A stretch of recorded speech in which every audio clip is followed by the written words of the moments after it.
Hello, everyone. My name is Brandon Jewell, and I'm with the CTE Foundation. And I am here today with Patrick Barksdale of Traditional Medicinals. Patrick, how are you? I'm good. How are you? I'm doing well, thank you.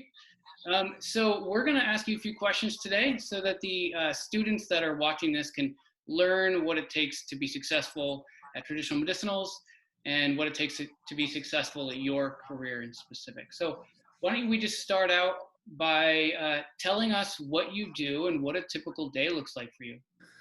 At Traditional Municipal, I am the Preventive Maintenance Coordinator.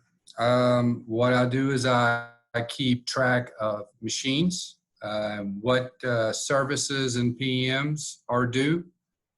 The best way to explain it is your car. If you know that your tire is going to go flat at 50,000 miles, wouldn't you like to change that tire just before 50,000 miles? So I keep track of hours of machines, crashes, major repairs, rebuilds, overhauls, and then once you start getting experience under your belt, it's time to start training your knowledge to other people, handing it off so other people can learn also.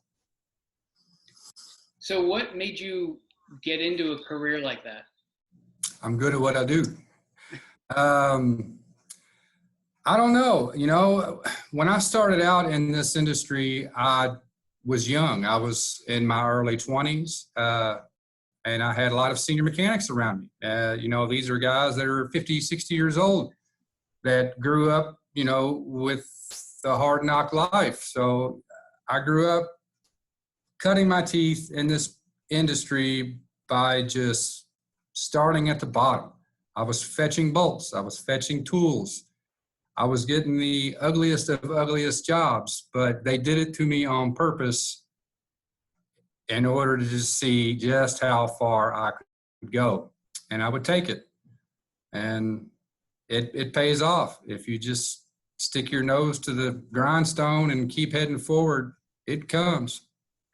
Have you always been one to kind of work with your hands, work with machines? Has that just always been something that kind of came natural to you?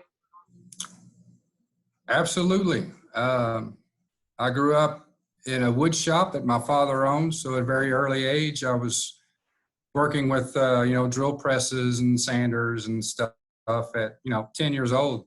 But I always had a knack for just wanting to take stuff apart and see how it worked, and then see if I can get it back together and it worked either better or the same as before. Kind of what I guess runs through my blood, I guess. I don't know. So before this, you and I were chatting a little bit, and you were talking about some of your past career history and how you got through Traditional Medicinals. Will you go over just a couple of the previous jobs that got you to where you are right now? Absolutely. I ended up going to school. I got an associate's in computer science back in 1999, and it really wasn't what I thought I wanted to do. It kind of bored me a little bit, and I got a call one day from a friend of mine who worked for a robotics and conveyor company. And that was when it all started. I fell in love with the taking and building something from nothing, learning blueprints and learning schematics. I just ate it up. I don't know, it just appealed to me. And next thing you know, they're just giving me a little bit harder and a little bit harder as time went on. And plus, I love to travel, and the company that I worked for at the time was a whole lot of traveling. Whether it was either by myself or, you know, with a couple other crew members or whatever. But I absolutely just fell in love with being able to take something completely apart and put it back together, and it's working. I don't know. So what did you have to do as far as training, like official training to get that job? Did you get any sort of degrees or certificates, or did you just kind of work your way up through that? I don't have any degrees or certificates in industrial maintenance. Every bit of it has just been learning on the job.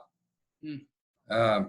You find someone, or that person finds you of the company that you're going to, and they're a knowledgeable person. And next thing you know, you're asking questions and trying to get all the right answers. And if you can't find the answer, you're asking, please point me in the direction to find the answer.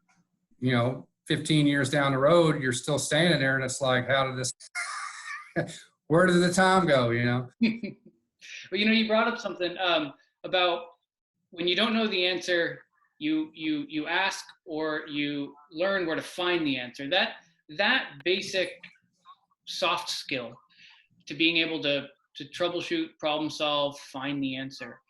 I think that's one of those key skills that you need for a lot of jobs out there. What are the other basic soft skills that you need in order to be successful in a job like you have? Patience. Don't get in a hurry. Precision before speed, and speed will always come in time. That's the best advice I can probably give. Speaking of advice, the last question that I have for you is, if you were to give one piece of advice to the students that are watching this, and they're trying to figure out what they want to do in life and the path to take, what's one piece of advice you can give to them? Be humble. Take your criticism on the chin, man. It's only words. Awesome. Well, thank you so much, Patrick, for taking the time with us today. Absolutely. We really appreciate it, and it was great speaking with you. Hope you have a good rest of your day there. All right, man. Thanks. Later.